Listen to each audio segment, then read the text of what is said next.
Hi everyone, welcome to Gagan story time. आज की हमारी स्टोरी है आज आ बेटा, पहले अपने पिता से आशीर्वाद ले। आज तूने उनका सपना पूरा कर दिया। सरला जी बेटे मनीष को बोली, जिसकी नौकरी लगने की खबर अभी अभी आई है। नहीं मम्मी, पहले तो तुम आशीर्वाद दो।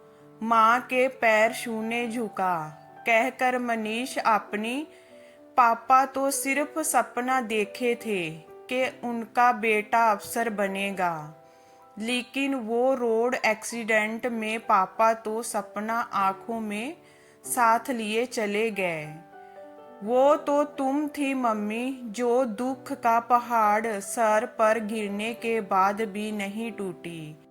किसी तरह जे कपड़े का छोटा सा बिजनेस शुरू की और मेरी जिंदगी में मम्मी और पापा दोनों की जिम्मेदारी पूरी की। सरला जी को पति सोहन एक प्राइवेट कंपनी में छोटा सा जॉब करते थे। सरला जी और सोहन जी का एक ही बेटा था, मनीष। सोहन जी की बड़ी इच्छा थी कि चाहे वो कष्ट भरी जिंदगी जी ले, लेकिन अपने बेटे को पढ़ा लिखाकर अफसर बनाए। इसके लिए वो दिन रात मेहनत भी करते और अपनी खर्च में कटौती भी, ताकि मनीष की पढ़ाई में कोई कमी ना रहे। अभी मनीष 8वीं में ही था कि एक सड़क दुर्घटना में सोहन जी की जिंदगी छीन ली। सोहन जी का इस तरह जाना सरला जी को बहुत तोड़ दिया, लेकिन वो हिम्मत नहीं हारी। सोहन जी की कुछ जमा पूंजी थी उसके पास, उससे वो घर से ही कपड़े का व्यापार शुरू की। पहले तो बहुत निराश हुई, लेकिन कहते हैं ना, जब इरादा नेक हो तो ईश्वर भी साथ देते हैं। सरला जी की लगन के आगे ईश्वर ने भी रास्ता खोल दिया। धीरे धीरे बिजनेस चलने लगा।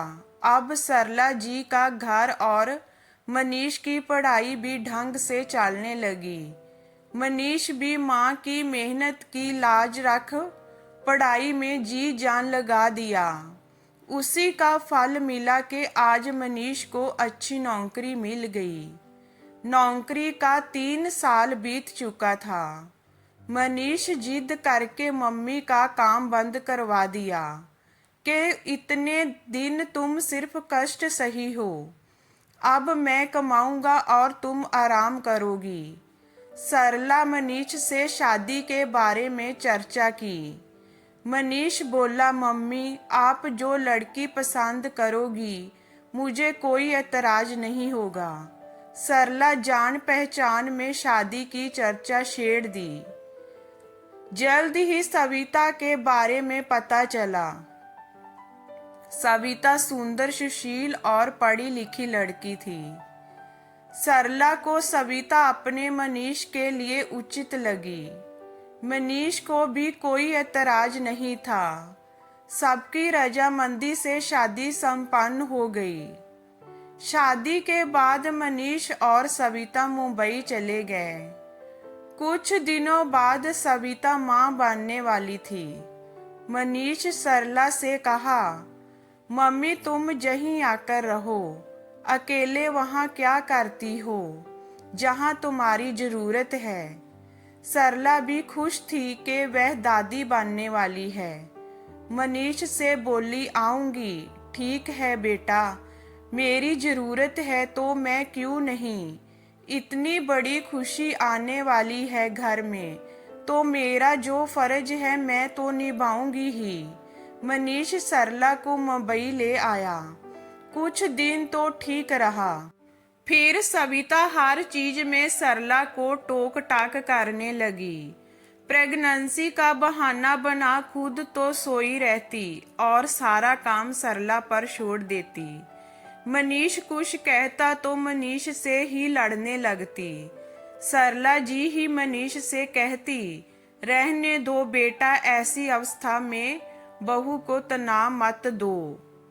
मनीष काम में मदद के लिए एक सहायिका रख दिया, लेकिन सविता का स्वभाव सरला जी के लिए बिल्कुल ही अच्छा नहीं था। सरला जी कभी सोची भी नहीं थी कि जिस सविता को वो सुशील समझकर अपनी बहू बनाकर लाई थी, उसका स्वभाव बिल्कुल ही उल्टा था।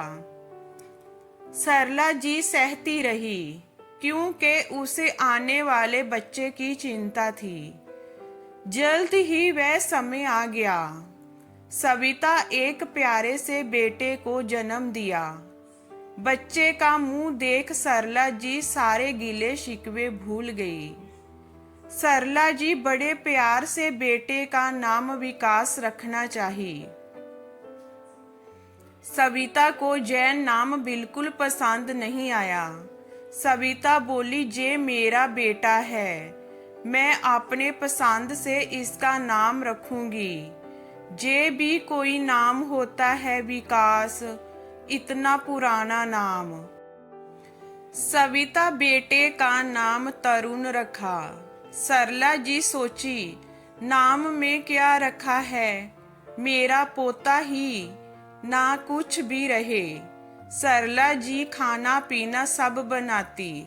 सविता ऑर्डर कर देती कि खाने में क्या बनाना है। एक दिन सरला जी तरुण को गोद में ले तेल मालिश कर रही थी।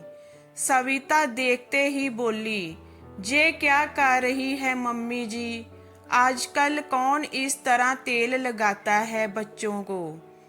आप जे ग्वार वाला नियम अपने पास रखिए और तरुण से दूर ही रहिए।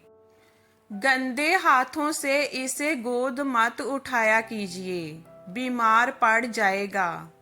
सविता की बात सरला जी के दिल को शरनी कर दिया। सरला जी बोली, बहू, दादी के हाथ से बच्चे को सिर्फ प्यार मिलता है, बीमारी नहीं।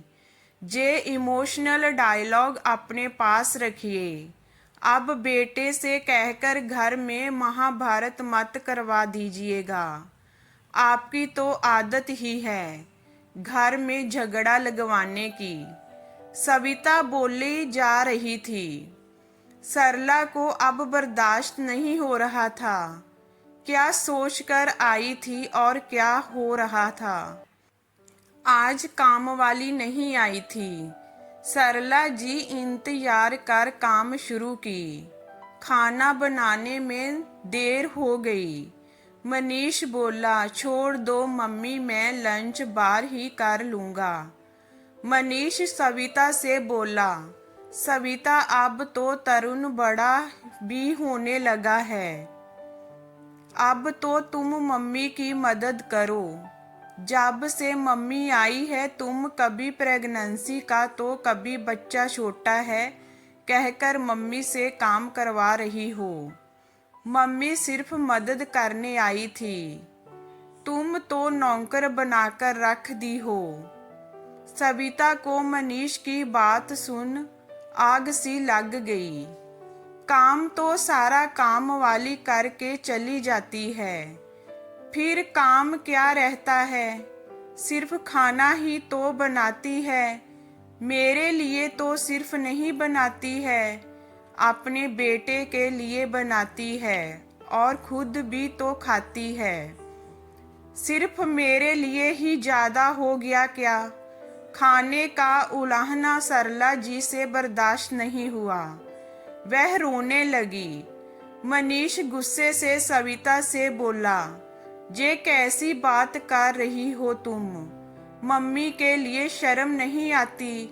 सविता सरला जी से बोली, पड़ गई ना कलेजे में ठंडक, यही तो चाहती है घर में झगड़ा लगाना। बैठे बैठे रोटी तोड़ने मिले तो खुश रहेगी जे। सरला जी की बर्दाश्त की शक्ति अब खत्म हो चुकी थी। बहू से इतना जलील होगी कभी कल्पना भी नहीं की थी।